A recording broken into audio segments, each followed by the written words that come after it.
할렐루야, 할렐루야, 아멘. 오늘도 우리를 예배하게 하신 주님을 찬양합시다. 아멘. 수요 구속사 강의 마태복음 17번째 시간, 온전함을 이루는 인생, 온전함을 이루는 인생이라는 제목으로 하나님 말씀 전하겠습니다. 최근에 유전무죄, 무전유죄로 논란이 되었던 사건이 하나 있었습니다. 85만 원 상당의 부적절한 접대를 받은 검사가 이 일로 인해 면직을 당하게 했는데, 이 면직은 부당하다는 판결이 하나 나왔습니다.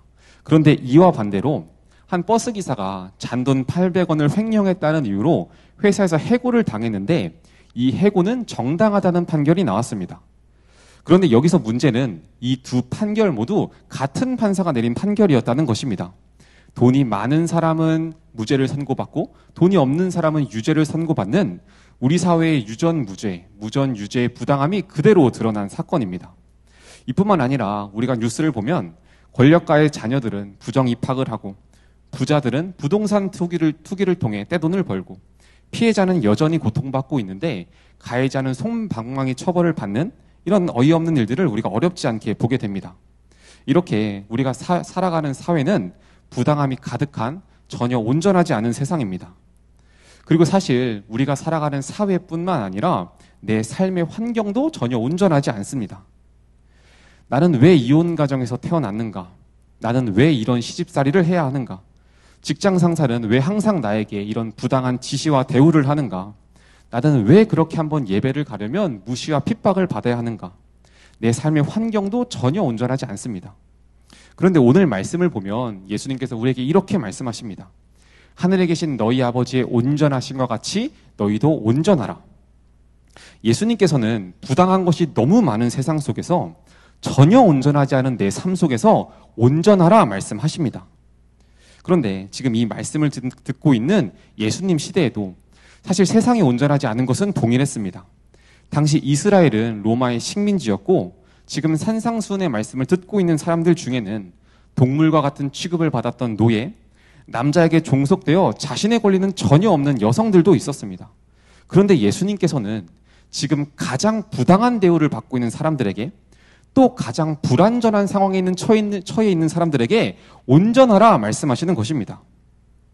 오늘 예수님께서 우리에게 온전하라 말씀하십니다. 그런데 우리는 이 예수님의 말씀에 아멘으로 결단하지 못합니다.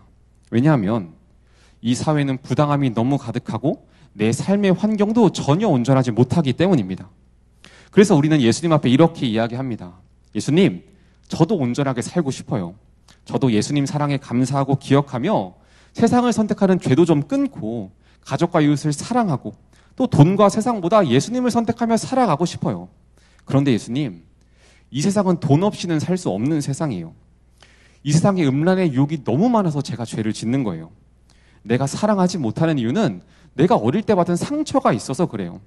나도 미워하고 싶지 않은데 직장 상사와 가족이 나를 괴롭히는데 어떡해요? 이 사회와 또 내 삶이 전혀 온전하지 않기 때문에 내가 온전하게 살아갈 수가 없어요. 우리는 주님 앞에 이렇게 이야기합니다.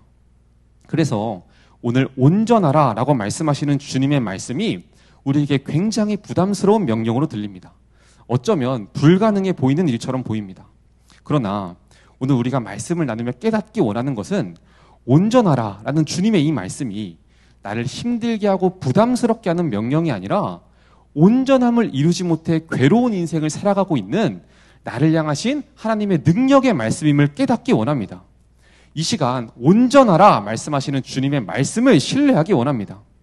오늘 예수님께서는 세상이 온전하지 못할지라도, 너의 삶의 환경은 여전히 불완전할지라도 나의 자녀인 너희는 온전할 수 있다, 우리에게 말씀하시는 것입니다. 이 시간 나의 상황과 환경을 바라보는 것이 아니라 주님의 말씀을 신뢰함으로 나아가기 원합니다. 그래서 온전하지 않는 나의 삶의 환경을 바라보며 나는 온전할 수 없다고 주님 앞에서 버티고 괴로워하는 것이 아니라 오직 말씀을 의지하여 결단하고 또 내 삶에서 온전함을 이루지 못하는 죄가 무엇인지 깨닫고 회개하는 시간이 되기 원합니다. 첫 번째로 예수님께서 우리에게 반대 정신으로 살아가야 한다 말씀하십니다. 본문의 38절, 39절 말씀입니다. 우리 함께 읽겠습니다.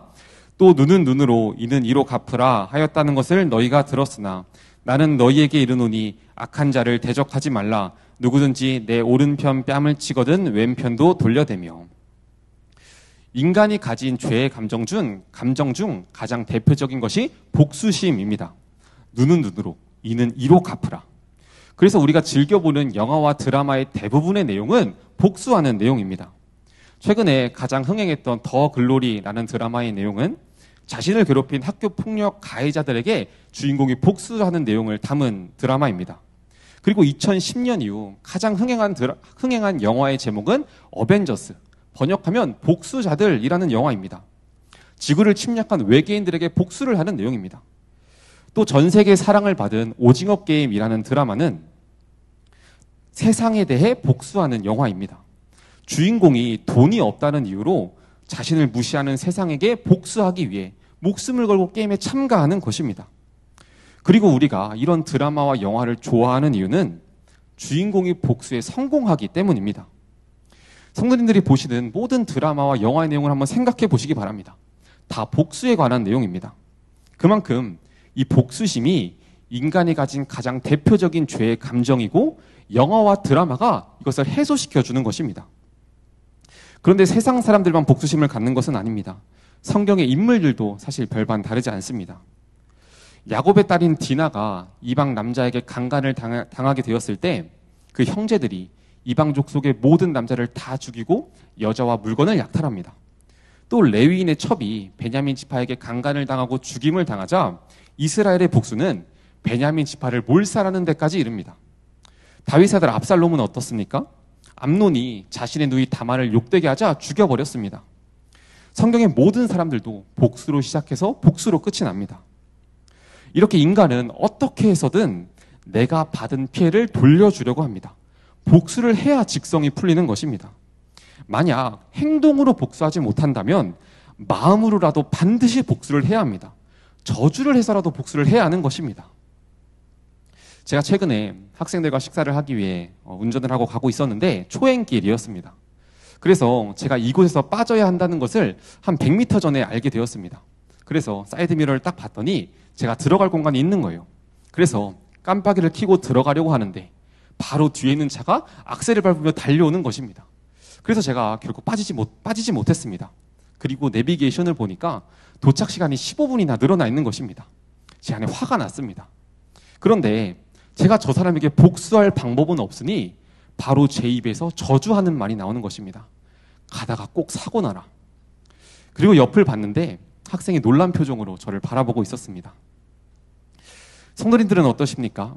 나에게 피해를 준 사람, 나에게 화를 내는 저 사람, 나를 무시하는 저 사람에게 눈에는 눈, 이에는 이, 반드시 돌려줘야 직성이 풀리지 않으십니까?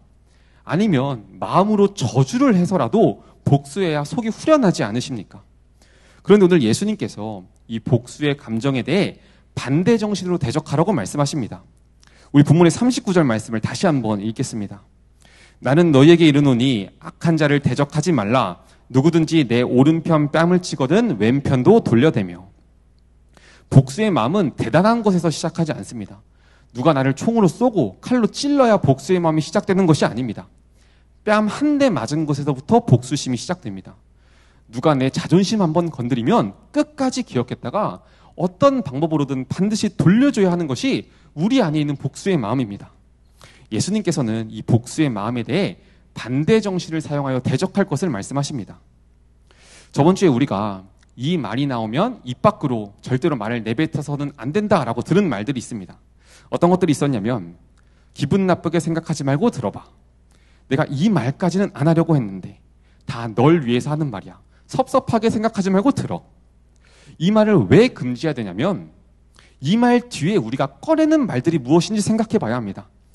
전부 다 내 속을 후련하게 해주는 말들입니다. 상대방의 기분이 나쁘건 말건 내 속을 시원하게 해주는 말들입니다. 평소에 내가 안 입곱게 보던 사람이 실수를 했습니다. 그러면 반드시 지적을 해야 속이 후련한 것입니다. 저 사람이 나에게 피해를 주었다면 반드시 짚고 넘어가야만 직성이 풀리는 것입니다. 신앙생활에서도 마찬가지입니다. 나보다 신앙생활도 늦게 시작했고 나보다 체험도 없고 은혜도 경험하지 못한 것 같은 저 성도가 나보다 더 열심히 기도하고 더 열심히 교회에 봉사하는 모습을 보면 저거 다 사람한테 인정받으려고 하는 거라고, 저러다가 자기 풀에 지칠 거라고 뒤에서 꼭 한마디야 직성이 풀리는 것이 우리의 모습입니다. 반대 정신으로 그 말을 삼키지를 못합니다. 아까도 말했지만 상황과 환경 때문에 혹은 내 인격과 성품 때문에 그 말을 직접 내뱉지는 못하더라도 반드시 미움의 마음을 품어서라도 복수를 해야 직성이 풀리는 것이 우리의 모습입니다. 내가 하는 일마다 나를 지적하고 태클을 걸었던 저 사람이 실수하고 실패했습니다. 그러면 내 속이 고소한 것입니다. 반대로 나를 힘들게 했던 저 사람이 나보다 잘 되면 배가 아픈 것입니다. 우리 안에 복수의 마음이 남아있기 때문입니다. 내가 무시했던 저 성도가 나보다 더 은혜를 받고 더 영혼을 챙기고 목사님께 인정받는 모습을 보면 내가 저 사람보다는 낫다는 이 무시의 마음을 반드시 품어야지만 직성이 풀리는 것입니다. 이것이 복수에 대해 반대 정신으로 살지 못하는 우리의 모습입니다. 누가 내 오른편 뺨을 쳤으니 나도 그대로 돌려줘야 하는 것입니다. 그런데 성도님들, 우리가 그렇게 복수를 하고 나면 사실 내 마음이 어떻습니까? 정말 속이 후련하고 시원하십니까? 그렇지 않다는 거예요. 복수의 감정은 죄이기 때문에 이 죄가 잠깐의 쾌락은 가져다 줄 수 있으나 절대 영원한 행복을 주지는 못합니다. 오히려 우리에게 괴로움만 더할 뿐입니다. 그래서 예수님께서는 이 복수의 마음을 따르지 말고 반대 정신을 사용하여 대적하라고 말씀하시는 것입니다. 누가 내 오른편 뺨을 치면 반대 정신으로 내 왼편 뺨을 돌려대라고 말씀하십니다. 반대 정신을 사용하는 것이 우리가 복수하며 괴로워하는 인생에서 벗어나 온전함을 이루는 인생을 살 수 있는 방법입니다. 매 순간 나에게 화를 내고 짜증을 내는 사람이 있다면 나도 똑같이 화를 내는 것이 아니라 인내하는 것입니다. 나를 무시하는 사람이 있다면 나도 똑같이 무시해서 갚아주는 것이 아니라 나는 그 사람을 존중해 주는 것입니다. 나에게 거짓말을 하며 끝없이 상처 주는 사람이 있다면 나는 끝까지 정직으로 대적하는 것입니다. 나를 미워하는 사람이 있다면 그 사람을 사랑해 주는 것입니다. 이것이 죄에 대한 가장 강경한 대적 방법임을 기억하시기 바랍니다. 죄를 죄로 대적하면 우리 인생에는 괴로움만 가득할 뿐입니다. 그러나 반대 정신을 사용하기 시작할 때 우리에게 기쁨이 있습니다. 왜 그렇습니까? 내가 반대 정신으로 죄를 대적할 때 이런 나를 보며 기뻐하시는 분이 있기 때문입니다. 나에게 화를 내고 모욕을 주는 저 사람을 보며 반대 정신으로 분노의 마음이 아니라 용서와 사랑의 마음을 품을 때 우리 주님께서 기뻐하심을 알기 때문입니다. 나를 비난하고 정죄하는 저 사람을 보며 미움의 마음이 아니라 감사와 순종의 적용을 할 때 우리 주님께서 기뻐하시고 나를 칭찬하신 것을 알기 때문입니다. 내가 반대 정신을 사용할 수 있는 그 순간이 자격 없는 나를 사랑하신 우리 주님을 기쁘게 해드릴 수 있는 순간임을 기억하시기 바랍니다. 우리 주님이 기쁘시면 나도 기쁜 것입니다. 한 번은 마가의 다락방 교회에서 박보영 목사님께서 집회를 끝나고 내려오시다가 한 성도님을 보며 우셨던 적이 있다고 하십니다. 비가 오는 날이었는데 한 성도님께서 집회를 마치시고 맨발로 내려가시는데 그렇게 웃으며 찬양을 흥얼거리며 내려가시더랍니다. 마가의 다락방 교회는 본당에 들어갈 때 밖에 있는 신발장에다가 신발을 벗어놓고 들어갑니다. 그러면 그렇게 신발이 많이 없어진다고 합니다. 그리고 사람들이 그 앞에서 그렇게 싸운다고 합니다. 누가 내 신발 가져갔냐고, 내 신발 찾아내라고. 그래서 박보영 목사님께서 이 모습을 보시면서 항상 이렇게 말씀하시는 거예요. 제발 그러지 좀 말라고. 은혜 받았으면 그 은혜 간직하면서 나보다 더 필요한 사람이 가져갔겠거니 생각하고 기쁨으로 맨발로 내려가라고. 그러면 우리 주님께서 얼마나 기뻐하시지 않겠냐고. 이렇게 항상 이야기하신다고 합니다. 그런데 어느 날 한 성도가 비가 오는 날에 찬양을 흥얼거리며 맨발로 내려가는 것을 보신 것입니다. 그리고 그 모습을 보시면서 그렇지. 저게 예수님께서 기뻐하시는 모습이지. 내가 화를 내고 억울해하는 상황 속에서 기뻐하고 감사하는 것. 저게 예수님을 사랑하는 사람의 모습이지. 주님의 마음을 생각하며 눈물을 흘리셨다고 합니다. 이것이 반대 정신으로 싸우는 것입니다. 대단한 것이 아닙니다. 내가 하고 싶은 대로 속이 후련한 대로 행동하고 마음을 품는 것이 아니라 예수님께서 원하시는 마음을 품는 것입니다. 그리고 그 안에서 기쁨을 누리는 것입니다. 지금 예수님이 나를 보며 기뻐하시겠구나. 예수님께서 나를 보며 칭찬하시겠구나. 눈에는 니, 눈에는 눈, 이에는 이로 대적하는 것이 아니라 오른편 뺨을 맞았을 때 왼편 뺨을 돌려대며 반대 정신으로 대적하여 승리하는 것입니다. 반대 정신을 사용할 때 분노와 미움의 마음을 품을 수밖에 없는 상황에서 감사와 기쁨의 마음이 우리에게 부어지는 것입니다. 그래서 사도 바울은 로마서를 통해 우리에게 이렇게 말씀합니다. 함께 읽겠습니다. 내 원수가 줄이거든 먹이고 목마르거든 마시게 하라. 그리함으로 내가 숯불을 그 머리에 쌓아 놓으리라. 악에게 지지 말고 선으로 악을 이기라. 아멘. 내가 복수의 마음으로 똑같이 미워하고 되돌려주면 우리 인생에는 죄와 괴로움이 가득할 뿐입니다.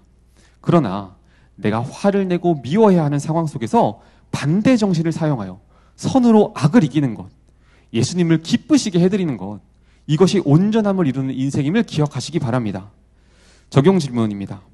내가 세상의 풍조를 따라 복수의 마음을 품었던 사람은 누구입니까? 내 삶 속에서 사용해야 하는 반대 정신은 무엇입니까? 두 번째로, 하나님의 뜻을 안다면 순종해야 온전함을 이루는 인생을 살 수 있습니다. 본문의 40절, 41절 말씀입니다. 함께 읽겠습니다.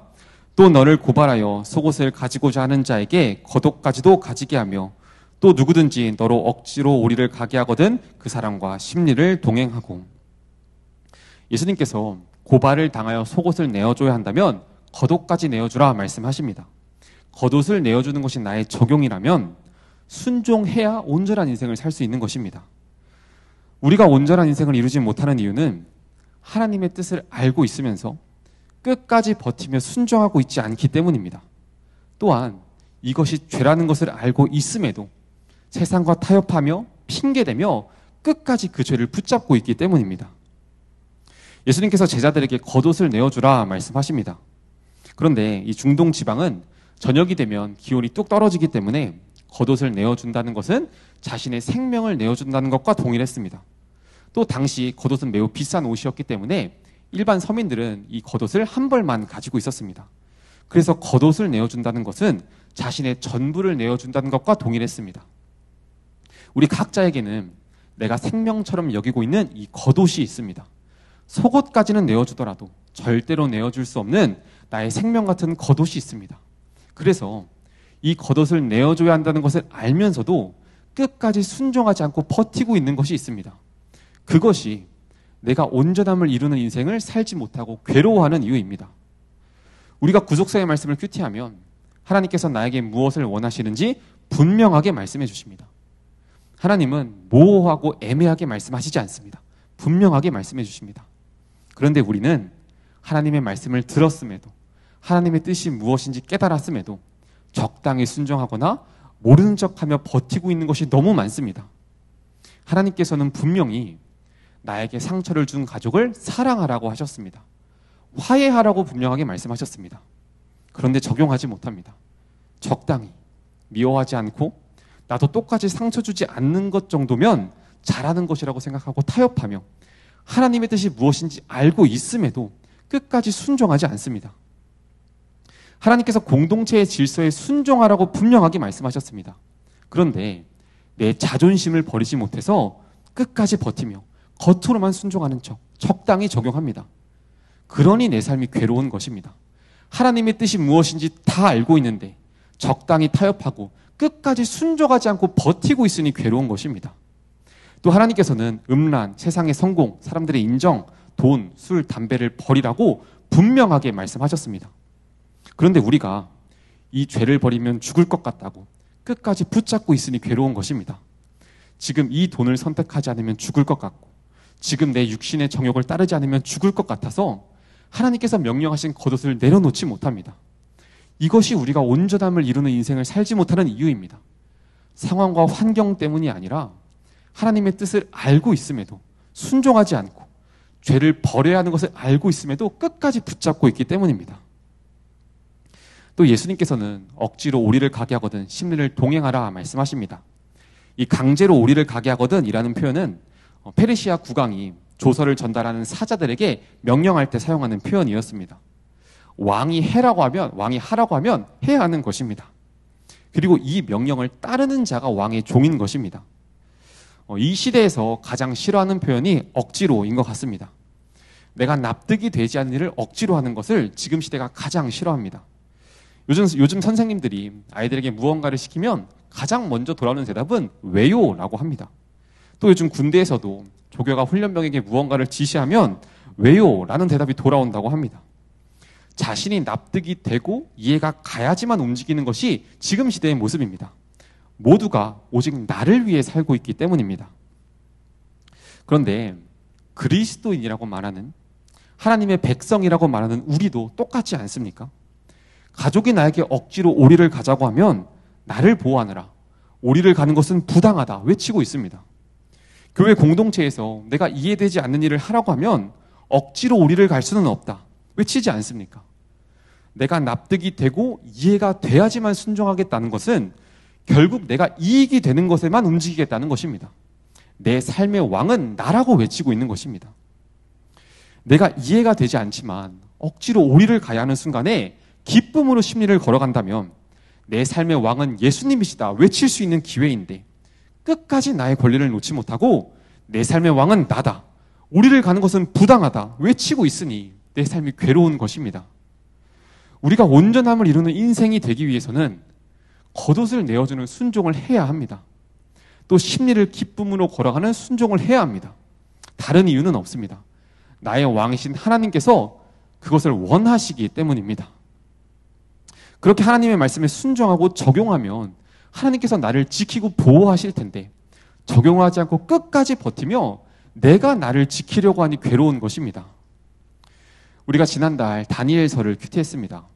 하나님께서 풀무불에 들어간 다니엘의 세 친구를 지키시고 또 사자굴에 들어간 다니엘을 지키시는 것을 우리가 보았습니다.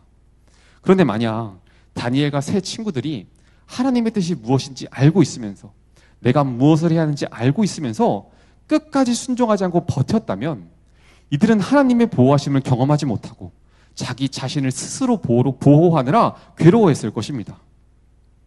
내가 나를 지키느라 괴로워하는 어리석은 인생을 버리고 하나님의 말씀에 순종하시기 바랍니다. 내 삶의 주인은 나다를 외치며 괴로워하지 마시고 순종함으로 내 삶의 주인은 예수님이다, 이것을 외치며 온전한 인생을 이루는 성도님들 되시기 바랍니다. 적용 질문입니다. 내가 끝까지 내려놓지 못하고 있는 나의 겉옷은 무엇입니까? 내 삶에서 나의 주인은 예수님이시다 라고 외칠 수 있는 적용은 무엇입니까? 마지막 메시지입니다. 온전함을 이루는 인생을 살기 위해서는 원수를 사랑해야 합니다. 본문의 43절에서 45절 말씀 우리 함께 읽겠습니다. 또 내 이웃을 사랑하고 내 원수를 미워하라 하였다는 것을 너희가 들었으나 나는 너희에게 이르노니 너희 원수를 사랑하며 너희를 박해하는 자를 위하여 기도하라. 이같이 한즉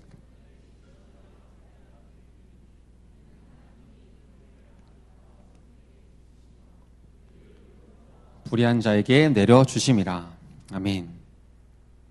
예수님께서 43절에 내 이웃을 사랑하고 내 원수를 미워하라 하였다는 것을 너희가 들었다 말씀하십니다.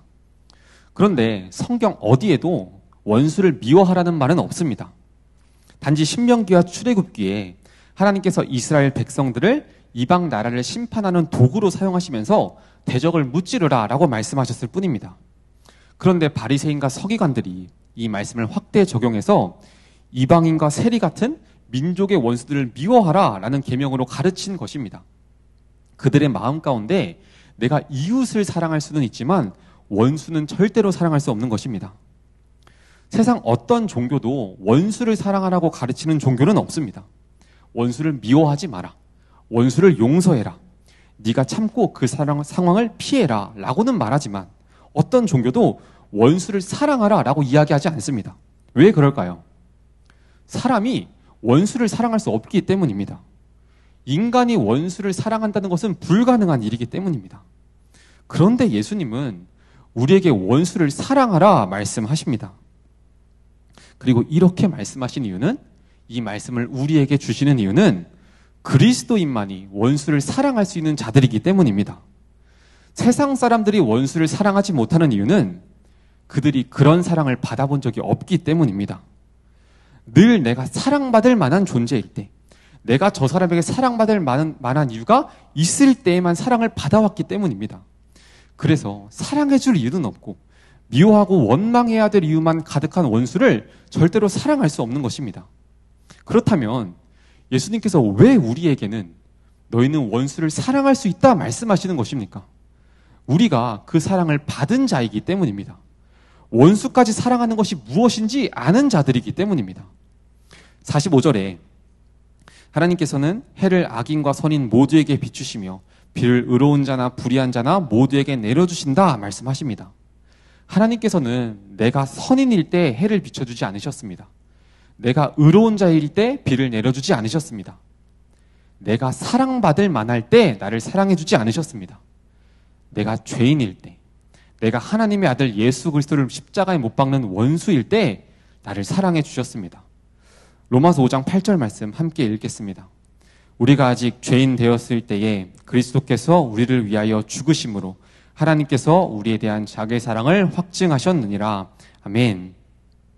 예수님께서는 우리가 원수까지 사랑해 주시는 하나님의 사랑을 받은 자들이기 때문에 우리가 원수를 사랑할 수 있다 말씀하시는 것입니다. 불가능한 일을 우리에게 말씀하시는 것이 아닙니다. 그래서 예수님께서는 우리가 나의 죄를 깨닫기 원하십니다. 예수님께서 너희는 죄인이다, 너희가 하나님의 원수다 라고 말씀하시는 것은 원수된 너희까지 사랑하시는 하나님의 사랑을 좀 깨달아라 말씀하시는 것입니다. 오늘 예수님께서 말씀을 듣는 유대인들을 향해 너희는 죄인이다 라고 말씀하시는 이유가 여기에 있습니다. 본문의 46절, 47절 말씀입니다. 너희가 너희를 사랑하는 자를 사랑하면 무슨 상이 있으리요? 세리도 이같이 아니하느냐? 또 너희가 너희 형제에게만 무난하면 남보다 더하는 것이 무엇이냐? 이방인들도 이같이 아니하느냐? 당시 유대인들에게 세리는 정죄의 대상이었고 경멸의 대상이었습니다. 그런데 예수님께서 이렇게 말씀하시는 거예요. 너희를 사랑하는 자만 사랑하고 있는 너희가 바로 세리다. 또 유대인들에게 이방인은 부정한 자들입니다. 그런데 예수님께서 이렇게 말씀하십니다. 형제에게만 무난하는 너희가 바로 이방인이다. 예수님께서 말씀을 듣는 너희가 바로 세리와 이방인이다. 너희가 하나님의 원수다 라고 말씀하고 계신 것입니다. 그런데 우리가 여기서 절대로 놓치지 말아야 할 것이 있습니다. 예수님께서 왜 유대인들을 향해서 너희는 죄인이다, 너희는 하나님의 원수다 라고 선포하시는 것입니까? 그들을 정죄하기 위해서입니까? 예수님께서 너희는 죄인이다 라고 선포하시고 결국 그들에게 말씀하고 싶으신 것은 그럼에도 하나님이 너희를 사랑하신다. 그럼에도 하나님이 너희를 선택하셨다. 너희가 바로 하나님의 원수인데 하나님은 이런 너희를 사랑하신다. 예수님께서 이 말을 유대인들에게 전하고 싶으신 것입니다. 예수님께서 말씀을 통해 날마다 내가 죄인임을 깨닫게 해주시는 이유도 여기에 있습니다. 예수님께서 우리에게 말씀하고 싶으신 것입니다. 내가 죄인인 너를 사랑한다. 마가복음 2장 17절 말씀 우리 함께 읽겠습니다. 예수께서 들으시고 그들에게 이르시되 경건한 자에게는 의사가 쓸데없고 병든 자에게라야 쓸데있느니라. 나는 의인을 부르러 온 것이 아니요 죄인을 부르러 왔노라 하시니라. 아멘. 예수님께서 의인이 아니라 죄인을 부르러 왔다 말씀하십니다. 예수님께서는 죄인을 위해 오셨습니다. 하나님을 반역하는 원수를 위해 오셨습니다. 그리고 그 원수가 나라는 것이 깨달아질 때 그때 하나님의 사랑이 깨달아지고 은혜가 임하는 것입니다. 이 사랑을 경험하는 성도님들 되시기 원합니다. 그리고 내가 이 사랑을 깨닫게 되면 나도 원수를 사랑할 수 있게 되는 것입니다. 사랑의 원자탄이라는 수식어가 붙는 손양원 목사님의 이야기를 많은 성도님들께서 알고 계실 것 같습니다. 1948년 여수 순천 반란 사건으로 목사님의 두 아들이 폭도들에게 붙잡혀서 순천경찰서 뒷마당에서 총살을 당했습니다. 예수님을 부인하라고 끝까지 이야기했지만 믿음을 지키고 예수님을 증거하다가 순교하셨습니다. 목사님께서 아들들의 순교 소식에 비통해하고 있을 때 반란 사건이 진압되고 두 아들을 죽인 범인 안재선이 잡혔다는 소식을 듣습니다. 그런데 목사님께서는 자신의 두 아들을 죽인 범인을 용서하고 석방하도록 요구하셨습니다. 그리고 자신의 아들을 죽인 원수 안재선을 사랑으로 품으며 자신의 양아들로 삼으셨습니다. 우리가 읽은 말씀 그대로 원수를 사랑하라는 예수님의 말씀을 따르셨습니다. 우리가 이런 목사님의 사랑 이야기를 들으면 어떻게 같은 그리스도인인데 나는 감히 상상해 볼 수도 없는 그런 사람을 목사님께서 하실 수 있었을까? 이런 사랑은 엄청난 믿음을 가진 특별한 사람들만 할 수 있는 것이 아닌가 하는 생각이 듭니다. 그런데 목사님께서 두 아들의 장례식에서 읽으신 감사 기도를 통해 목사님께서 어떻게 원수까지 사랑하는 적용을 할 수 있었는지 우리가 찾아볼 수 있습니다. 목사님께서 두 아들의 장례식에서 다음과 같은 감사 인사를 전하셨습니다. 여러분, 어찌 내가 긴 말의 답사를 드리리요. 내가 아들들의 순교를 접하고 느낀 몇 가지 은혜로운 감사의 조건을 이야기함으로써 인사를 대신할까 합니다. 첫째, 나 같은 죄인의 혈통에서 순교자의 자식들을 나오게 하셨으니 하나님께 감사합니다. 목사님께서 가장 먼저 하신 고백은 나 같은 죄인입니다. 나 같은 죄인을 사랑하셔서 순교의 복을 누리게 하신 하나님께 감사한다고 가장 먼저 고백하십니다. 자신의 두 아들들을 죽인 원수를 사랑하는 이 사랑이 어디에서 나왔는가? 나 같은 죄인, 하나님의 원수인 나 같은 죄인을 사랑하신 하나님의 사랑을 목사님께서 아셨기 때문입니다. 세상 사람들은 절대 원수를 사랑할 수 없습니다. 그런 사랑을 받아본 적이 없기 때문입니다. 그러나 그리스도인은 원수까지 사랑하시는 하나님의 사랑을 받은 자들입니다. 그렇기 때문에 우리가 그 사랑을 베풀 수 있는 것입니다. 우리가 이 사랑을 더 깨닫기 위해서는 내가 하나님의 원수라는 것을 더 인정해야 합니다. 내가 그리스도를 십자가에 못 박은 죄인이라는 것을 더 깨달아야 합니다.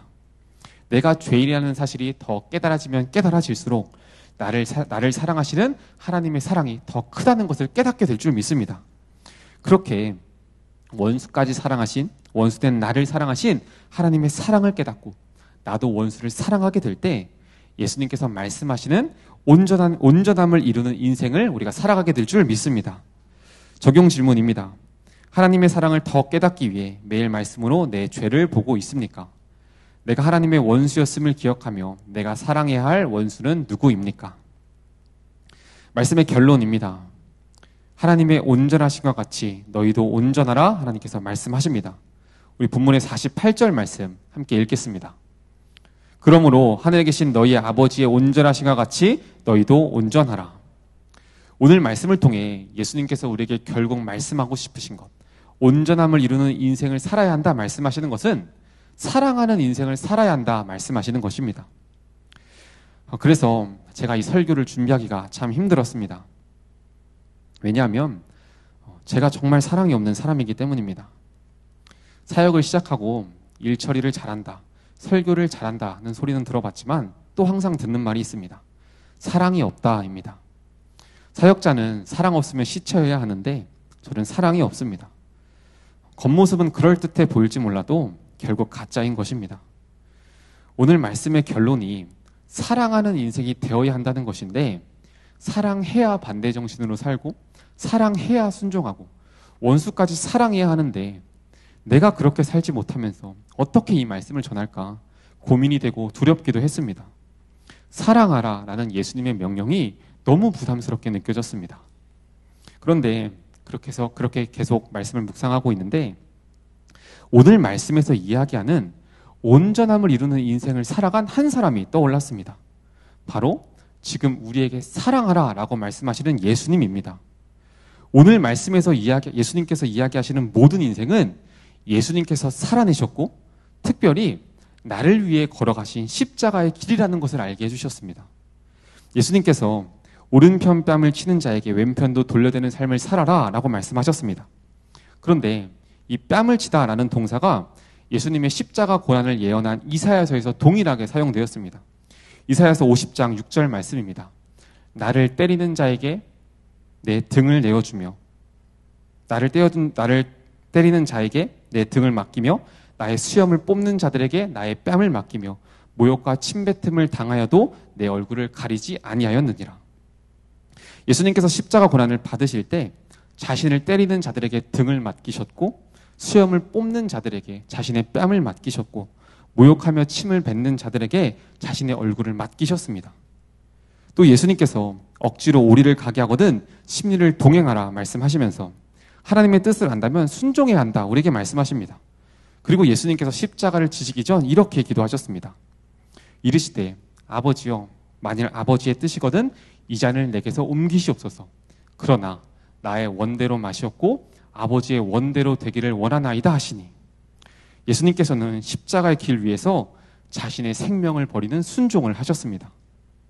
마지막으로 예수님께서 우리에게 말씀하신 것은 원수를 사랑하며 너희를 박해하는 자를 위하여 기도하라 말씀하십니다. 그리고 예수님께서는 자신이 못 박히신 십자가 위에서 자신을 십자가에 못 박은 이들을 향해 이렇게 기도하십니다. 이에 예수께서 이르시되 아버지 저들을 사하여 주옵소서 자기들이 하는 것을 알지 못함이니이다 하시더니 그들이 그의 옷을 나눠 제비 뽑을세. 예수님께서 십자가에 달리시며 원수를 위해 기도하셨습니다. 오늘 예수님께서 우리에게 말씀하신 삶은 나를 위해 십자가를 지신 예수님의 삶입니다. 가장 복된 십자가의 길입니다. 그리고 예수님께서 오늘 그 가장 복된 삶으로 우리를 초대하시는 것입니다. 오늘 말씀은 온전함을 이루어야 한다라는 강압적이고 부담스러운 명령이 아닙니다. 이미 그 길을 걸어가셨고 지금 그 길 위에 서 계신 예수님의 초대입니다. 우리는 그 초대에 응하기만 하면 되는 것입니다. 그래서 필립스 성경은 48절 말씀을 이렇게 기록합니다. 우리 한 목소리로 읽겠습니다. 예, 여러분은 하늘에 계신 아버지께서 완전하신 것 같이 완전해질 것입니다. 아멘. 오늘 이 예수님의 초대에 기쁨으로 반응하시는 성도님들 되시기 원합니다. 반대 정신으로 살아가는 것, 하나님의 뜻을 안다면 순종하는 것, 원수를 사랑하는 것. 내 힘으로는 할 수 없지만 나를 위해 그 길을 걸어가신 예수님께서 오늘 함께 가자 초청하십니다. 우리는 이 예수님의 초청에 두렵지만 여전히 죄인된 나의 모습을 보며 포기하고 싶지만 나를 온전하게 하실 예수님을 바라보며 나아가는 것입니다. 오늘 이 시간 나를 온전함을 이루는 인생으로 초대하시는 예수님의 십자가 앞으로 나아가시는 성도님들 되시기 바랍니다. 예수님의 길, 그 좁은 길을 주님과 함께 걸어가기로 결단하는 성도님들 되시기 원합니다. 우리 함께 찬양하고 기도하겠습니다. 우리가 시간 첫 번째로 붙잡고 기도할 말씀은 본문의 40절, 41절 말씀입니다.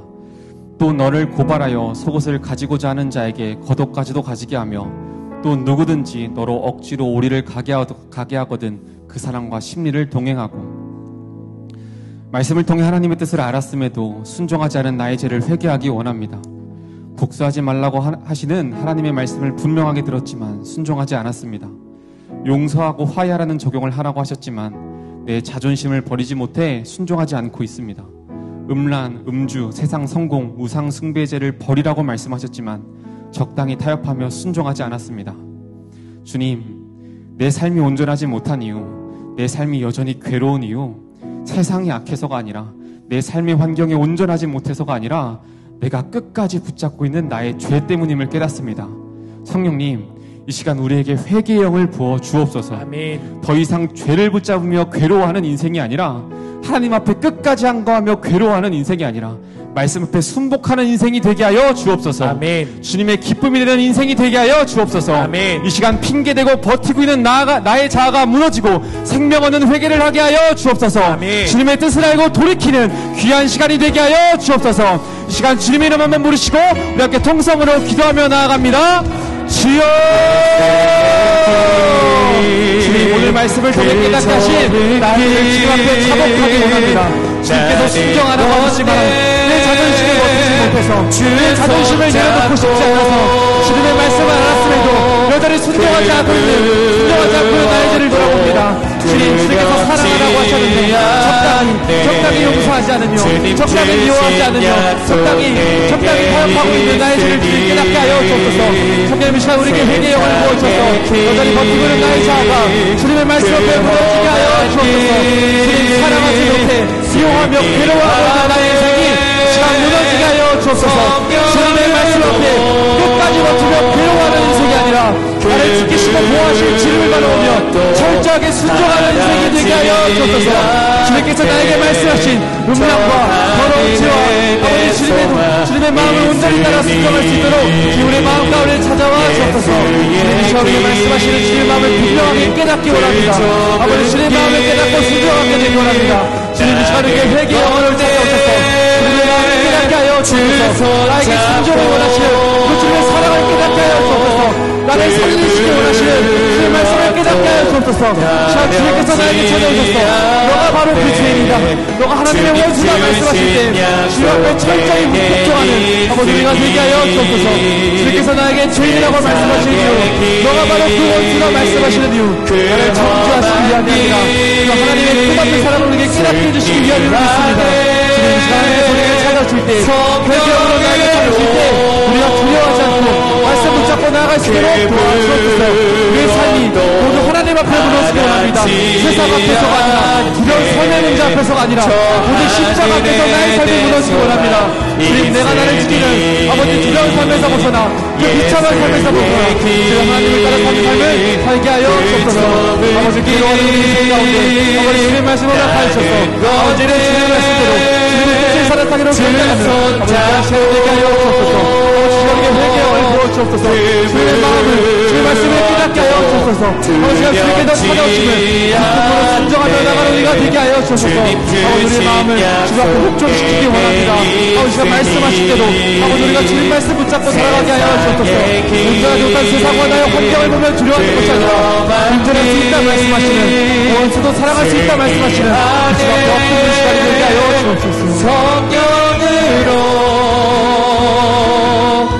그 무엇도 바라지 않네. 저 하늘에 내 소망 있으니. 이 시간 다시 한 번 더 기도하실 때 주님 임재하시는 거룩한 강단 앞으로 초청합니다. 오늘 우리를 십자가의 길, 생명의 길, 사랑의 길로 부르신 주님 앞에 갈급한 마음으로 기도하기 원하시는 분은 강단 앞으로 나와 기도하시기 바랍니다. 기도 제목이 있으신 분은 뒤에 기도 카드를 작성하셔서 가지고 나오시면 담임 목사님께서 안수하여 기도해 주십니다. 우리가 두 번째로 붙잡고 기도할 말씀은 본문의 48절 말씀입니다. 그러므로 하늘에 계신 너희 아버지의 온전하심과 같이 너희도 온전하라. 주님, 나를 생명의 길로 초대하시는 예수님의 마음을 깨닫습니다. 여전히 세상의 길을 선택하며 괴로워하는 나를 불쌍히 여기셔서 생명의 길을 열어주시니 감사합니다. 아멘. 이 시간 예수 그리스도께서 나를 위해 걸어가신 십자가의 길을 따라가기로 결단하기 원합니다. 아멘. 고난이 있을지라도 어려움이 있을지라도 그곳이 나를 위해 십자가를 지신 예수님과 동행하는 길임을 기억하며 좁은 문 좁은 길을 걸어가기로 결단하게 하여 주옵소서. 아멘. 나에게 손 내미시며 함께 가자 말씀하시는 주님의 음성을 외면하지 않게 하여 주옵소서. 아멘. 성령님 연약한 우리를 붙들어 주옵소서. 이제는 예수님만 바라보며 생명의 길 십자가의 길을 걸어가기로 결단하게 하여 주옵소서. 아멘. 시간 우리가 믿음의 눈을 들어 십자가의 길 위에서 우리를 초대하시는 주님을 바라보게 하여 주옵소서. 아멘. 시간 다시 한번 주님의 이름 한번 부르시고 통성으로 기도하며 나아갑니다. 주여. 주님 여전히 주를 놓지 못해 괴로워하고 있는 나의 인생을 하셔서 나를 위해 이 땅에 오시고 그 십자가의 길을 걸어가신 주님의 마음을 깨닫습니다. 아버지가 나에게 온전하라 말씀하시는 주님의 명령이 또 나에게 사랑하라 말씀하시는 주님의 말씀이 나를 힘들게 하고 부담스럽게 하는 그 주님의 명령이 아니라 오늘 나와 함께 가자. 그 십자가의 길이 완전한 길이다. 그 길이 생명이니까 도착하시는 그 주님의 마음을 깨닫게 하여 주옵소서. 아버지가 오직 예수 그리스도의 십자가의 길을 따르기를 결단하는 시간이 되게 하여 주옵소서. 우리 삶의 환경을 바라보며 두려워하지 않게 하시고 십자가의 길 위에서 나를 바라보고 계신 주님을 붙잡는 시간이 되게 하여 주옵소서.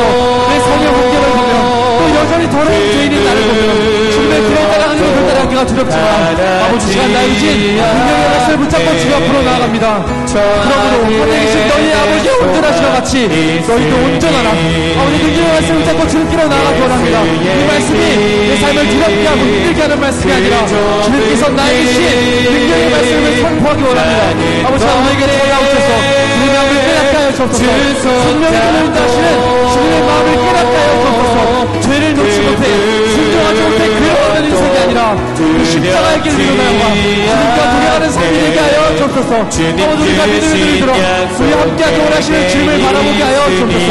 그 십자가의 길 위에서 지금 나를 쫓아가시는 나를 위해 손을 내미시는 주님을 바라보게 하여 주옵소서. 아버지 이 시간 우리가 주님을 바라보는 눈이 뜨여지기 원합니다. 주님만 바라보는 마음이 결단되기 원합니다. 저 시간 우리에게 모든 성령의 영을 허락하여 주옵소서. 그런 가운데 무너져 있지 않게 하시고 나를 인도하시는 주님만 바라보며 나아가게 하여 주옵소서. 아버지 모든 생명이 모든 능력이 나를 사랑하신 예수 그리스도의 십자가에 있으니 아버지가 그 길을 따라가기로 결단하는 시간이 되게 하여 주옵소서. 예수의 길 인도하여 주옵소서. 우리의 능력을 인도하여 주옵소서. 아버지 나의 마음이 결단하여 주 앞에 무너지게 하여 주옵소서. 주소롭게 하여 주옵소서. 우리 주님을 고백하는 삶이 되게 하시고 아버지의 마음에 주님과 동행하기만을 기뻐하고 오직 그것으로 만족하는 삶이 되게 하여 주옵소서. 아버지 나를 쫓아가시는 주님의 음성을 외면하지 않게 하시고 담대하게 오직 약속의 말씀을 의지하며 나아가게 하여 주옵소서.